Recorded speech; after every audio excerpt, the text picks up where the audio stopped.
Hey, what's going on, you guys? Welcome back to another episode with iTrack. Big shout out to all the iTrack fans for all the support. Every day you wake up is a good day, trust me. If you haven't been here before, what we like to do is take a look at the most interesting and creepy TikToks and kind of evaluate and kind of figure out for ourselves whether these are facts or fake. We got a lot on the menu today, so without any further ado, let's go ahead and get into it. But before we do that, smash the like button, smash the subscribe button, and let's just get right into it. I believe what kind of truck this is. Read that back. Zombie outbreak response team. Dang, that guap. How much money that truck cost though?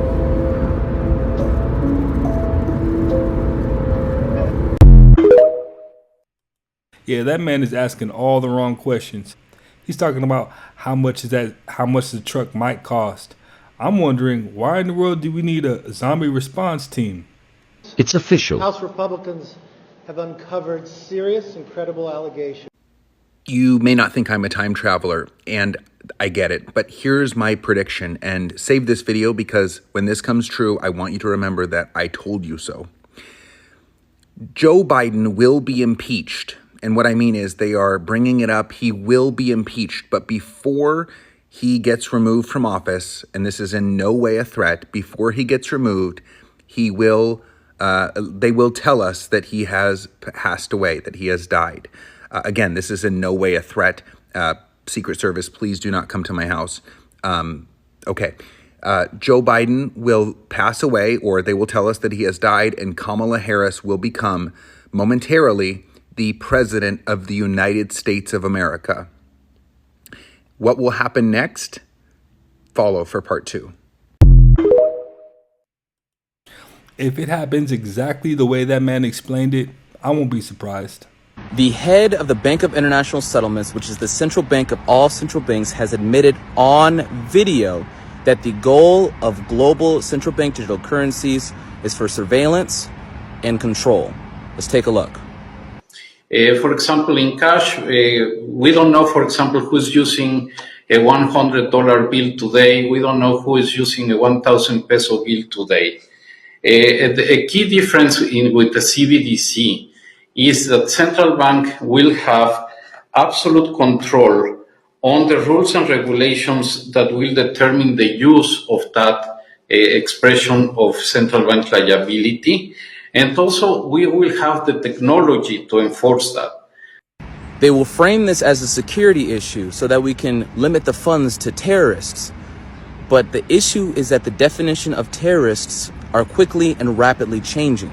What happens when it's an act of terrorism to simply want to buy a beef burger, to eat a delicious, juicy steak?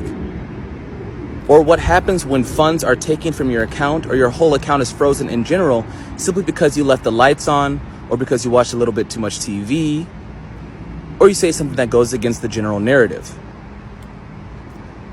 They're looking to surveil and they're looking to control. They're trying to force compliance. The future belongs to the adaptable. The time is now. I mean, all that's pretty obvious, but at the end of the day, only thing we could do is find out. The biggest swamp in the world is in the middle of Africa. It's called the Lukwala Swamp. That swamp is huge. Most Americans don't appreciate the size of Africa. Here's what Africa looks like next to the entire United States. Africa's gigantic, okay? That swamp is the same size as the state of Florida, 55,000 square miles. That swamp is huge. Did you know that swamp today is 80% unexplored? In 1885, Congo in Africa was taken over by Belgium, and it was called the Belgian Congo for many, many years. In 1960, the communists liberated them. You know how the communists liberate countries. They kill everybody. Okay, you're free now. Yeah, anyway. There were reports in that swamp from the 1700s when the missionaries went in there and said, man, there are dinosaurs still living in that swamp. Dinosaurs still alive? 1910, New York Herald ran an article about dinosaurs still living in Africa's swamps.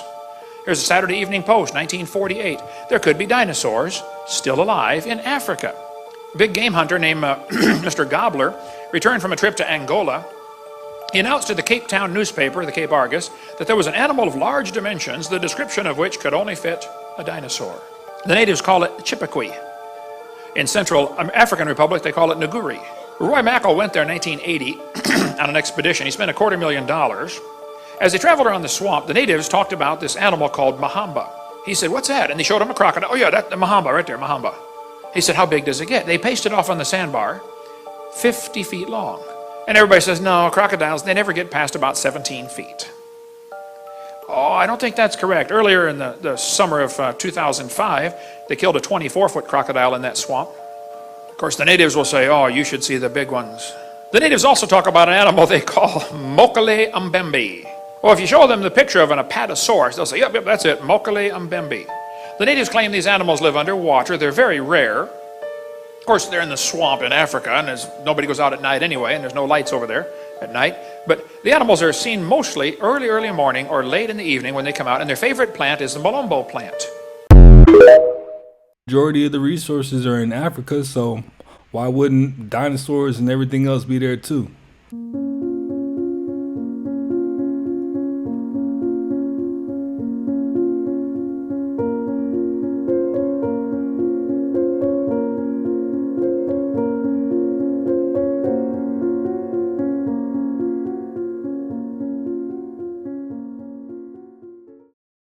Everything on the ground has a contract and has an expiration date. We don't sell the soul to the devil, by the way. There people say, I sold my soul to the devil. No, you sell your allegiance to the devil. The devil makes you believe that you sell your soul because he makes you believe once you sell it, you can't get it back. So that's the great deception. You know, the devil understands one thing. He has an expiration date on you because after he's done with you, he can't use you anymore. He's taking you out. You see the people in Hollywood, they die of stuff, killing these people, either alcohol, drugs. Even the guy from Batman, the guy that did the Joker, his life was cut short. Why? Because his contract expired. He didn't want to go to the higher level. He had a daughter that the devil wanted. He couldn't give her the daughter. He didn't want to give the daughter, so the devil said, so you have to die. So he took the place. TikTok stay trying to connect dots though. According to the rumor, 1 week after reports of Jackson's death, a mysterious newcomer moved into a small bungalow near Ontario's Lake Dorp. According to a neighbor, a fleet of moving vans and a limousine pulled up in front of the property where a pale, middle-aged male was escorted into the house, surrounded by what appeared to be 3 bodyguards. Census records list Alain Pontifex as the owner of the home. He has never been seen in public. A small live-in staff attends to his needs. When locals ask questions about Pontifex, the answer given by household employees is always the same. Mr. Pontifex is a very private person. A former contractor hired to do outside work around the cottage said, I never met Mr. Pontifex, but I did hear his voice once or twice. It did sound like Michael Jackson's voice, said the anonymous worker. I can't swear that it was Jackson, but I got the feeling it was some famous person who wanted to hide out, and I think I heard something about them building a recording studio inside the house. Town officials offer no comment except to say that they respect the wishes of all members of the community. A few Jackson truthers have attempted to visit the cottage, but have been stopped by private security. Even if it was Jackson, let that man rest. They look as if they stepped out of The Walking Dead. That's just scary. A coyote blaring its teeth. Oh my God. Crazed-looking foxes and raccoons going insane. We have one of those raccoons in our yard, the zombie one. Yes, she really said zombie. People all over the United States are reporting seeing them. These ragged coyotes look like they crawled out of a grave, but they really have mange that makes their hair fall out. I was like a Walking Dead type of thing. Joe Evans came face to face with a scary-looking raccoon in his backyard. The thing looked possessed. It's hissing and it's showing its teeth. Rather than being scared of me, it was like provoking a fight. Tara Smith is a professor of epidemiology at Kent State University in Ohio. She says these scary-looking animals have either distemper or rabies. Rabies is 100% fatal in humans if it is not treated before symptoms appear. They're drooling. They seem that they can't control their bodily movements. So it's difficult to watch. A rabid coyote just took a bite out of this 5-year-old girl in Westchester County, New York. I didn't scream. I didn't panic. It was coming through the baseball field. The gate was opened, and it was running like a cheetah. The off-duty cop who came to her aid has also been given the rabies shots. It hurts a little bit, but I do feel a little better. Good boy. Photographer Robert Cogshaw and his beagles were chased indoors by this raccoon. He took dozens of images of the menacing animal. He'd be on his hind legs, and then suddenly he would just fall over backwards, and he would be in a zombie trance. It happens to foxes as well. He's confused, he's baring his teeth, he doesn't know quite what he's doing, and he looks like a zombie. They should not be approaching this animal. So the next time you see an animal like this, remember, it's not really the walking dead, but keep your distance. They could be deadly. This is a wild animal infected with a disease, so they're unpredictable. You don't know what they're going to do. You could end up with a fatal infection. I don't think I've ever seen an animal with rabies in my life, but after watching that, I don't think I ever want to see an animal with rabies in my life. The demons that are in witches, that's how they get their power. The stronger the witch, the more demons that they have allowed in. And California has a grandeur all to itself because there's that many witches in California. In fact, it's the most populated area in the world for witchcraft, and the Bay Area just happens to have the most. I always thought they were kind of weird because they kept talking about controlling the world, and I thought, let's stay back with witchcraft, you know, this world government thing, you know, they're a little weird. Witches are never going to control the world. In 1973, at the first of the year, to the end of 1980, to take over the world by taking over the United States. Now, before you think that that's impossible, I've watched the news over the past 5.5 years, and they're not only on schedule, but they're a year ahead of schedule. He said they've been planning to control the world, and they're a year ahead of schedule. A CIA agent on my podcast, he was saying that, because there was a conspiracy that one of my friends brought to my attention that, you know, when Trump travels, he still travels with a presidential motorcade, which like no ex-president, Obama, nobody gets that. It would be like $2 million a fucking day just to travel. You can't do it. Wherever that guy goes, fucking motorcycles, limos, fuck yeah. Same shit, because some people think there's a conspiracy about some type of clause that he signed maybe before January 6th, after, where he's actually still the president. He still has all the presidential power, and somehow, I don't know, it's deep. It's deep. It's deep, right? It's fucking deep out there, and that Biden's not really the president. Trump still is, based off this motorcade. I brought that up to him, and he goes, I can't comment on that. I won't comment on that. And he goes, as a matter of fact, edit out you even asking me that question. I swear to Christ. And I was like, what? Fuck? And then he was open to anything else. He was like, edit that out. And then when we were leaving, he goes, make sure you edited out that question. Don't even ask me that. I was like, sure. What the fuck? You've confirmed it. Should we put that in? I mean, bro, that's. I mean, it just none of it makes sense. Then it doesn't make sense. None of it makes sense. That would make a whole lot of sense why there was a big uproar of him actually going to jail. It has its own calendar. Freemasonry doesn't use Anno Domini. They use Anno Lucis, Lucifer, the year of Satan. They add 4,000 years to 2010, so in Masonry, it's 6010. Masonic authorities also say Freemasonry is a religion, and the popes have called Masonry the synagogue of Satan, and now we know why. Yeah, so I've said it before that aliens are real. So this is an alien caught on camera. Very creepy if you ask me. And just like I said, that mermaids are also real. They're not what people tag them to be. So what do you think about this creepy creature caught on camera in a thick forest? Wow, this is really scary. If you see these in the night, what are you going to do? Tell me. Now that looks just like the character of the movie. But let me know in the comments if you think that's actually real or not. This smart dog went viral after her owner talked to her through the camera. She said she had to work late and asked for her dog's help. She asked her to turn the lights on. Without wasting a second, she got up and managed to switch it on.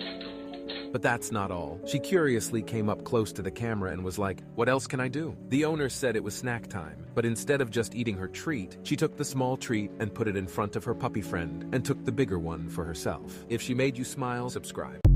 Now this is a strange one. A couple of fishermen spotted a mysterious luminous object in Bridge Surf Beach in Puerto Rico recently. Check this out. Mira, prendí, apagó. Y una boya allí.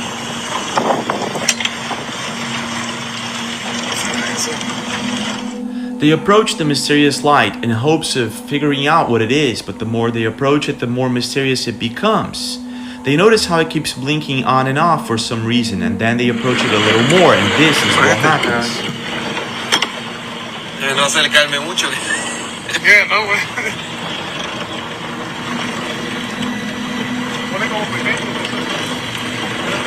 Wow, mira eso.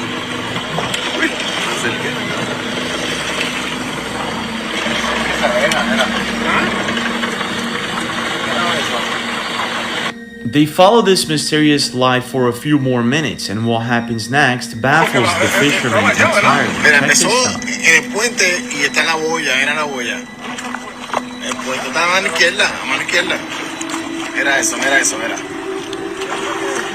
A humanoid being can be seen walking very fast next to the luminous object. At a certain moment, they actually capture its glowing eyes. Check this out. Mira eso. Hay algo ahí. Mira algo ahí. Míralo. Yo no sé qué carajo es eso. Dale para atrás. Yo no quiero saber. Dale.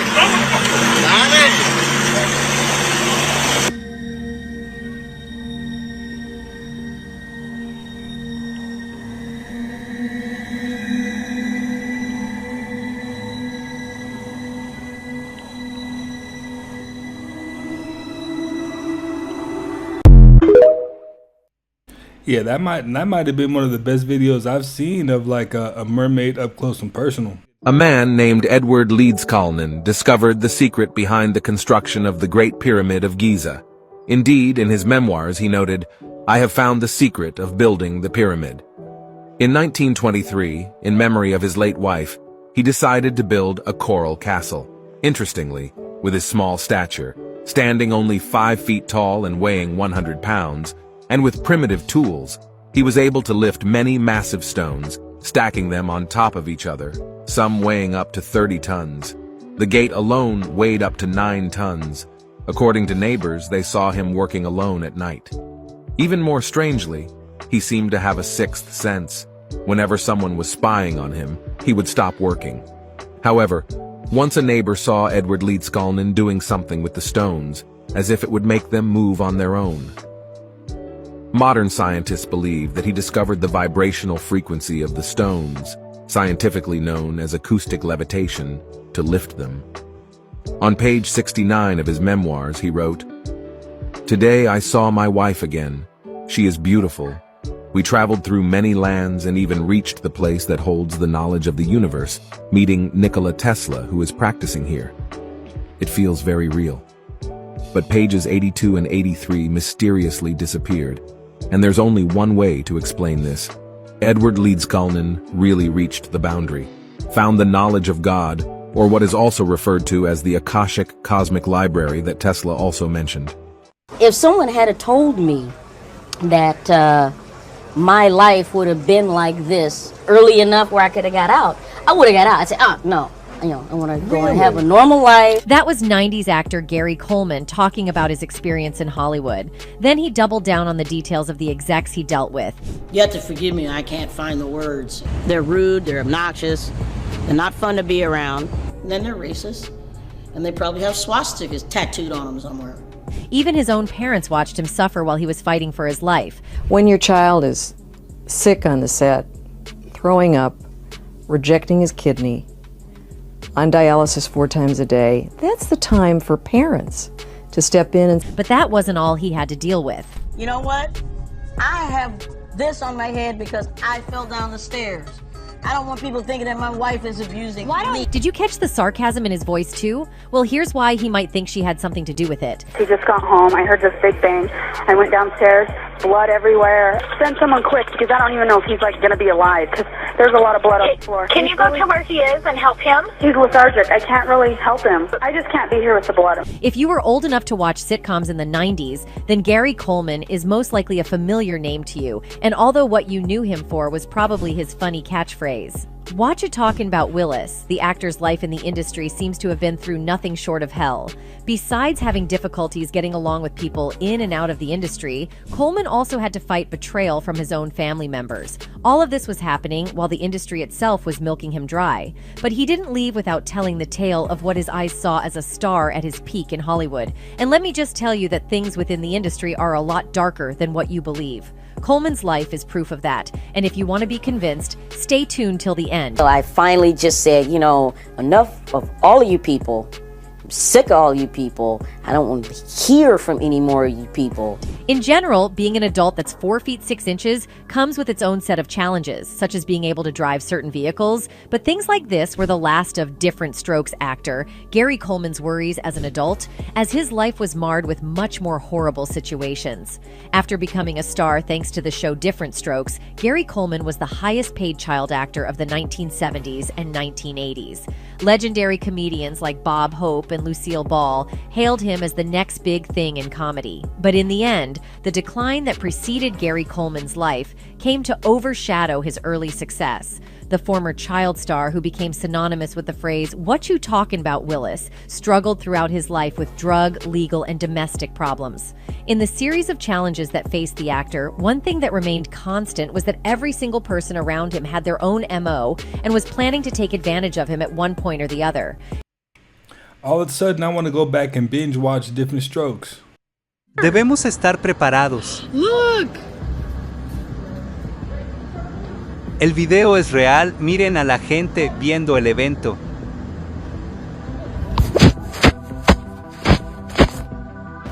You need to get the boy!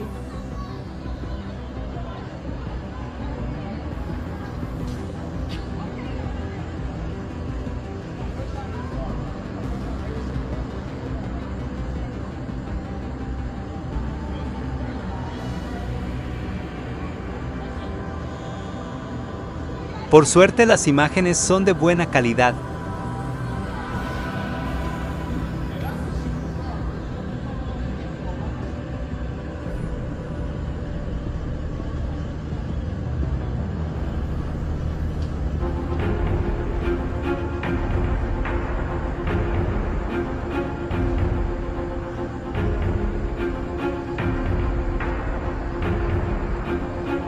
Did the kids come out to look?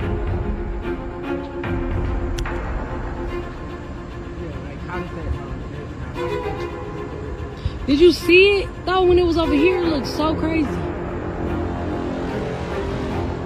It looked like it's on fire.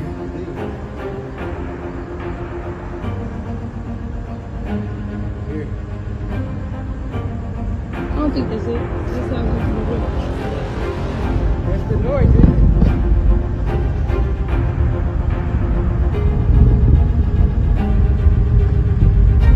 What the heck?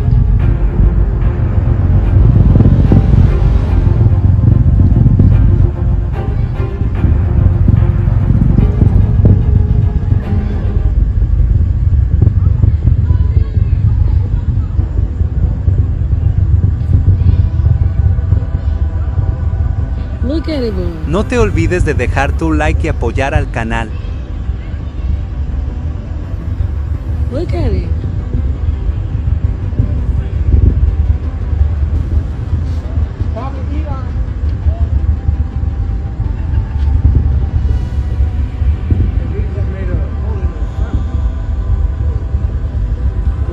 Look at it. That don't even look normal. It looks like a hole in it. It like it turned into a spirit.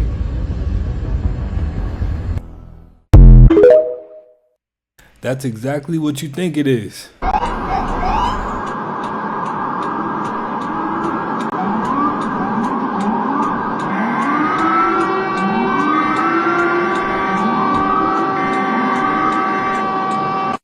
they thought they were cloaked.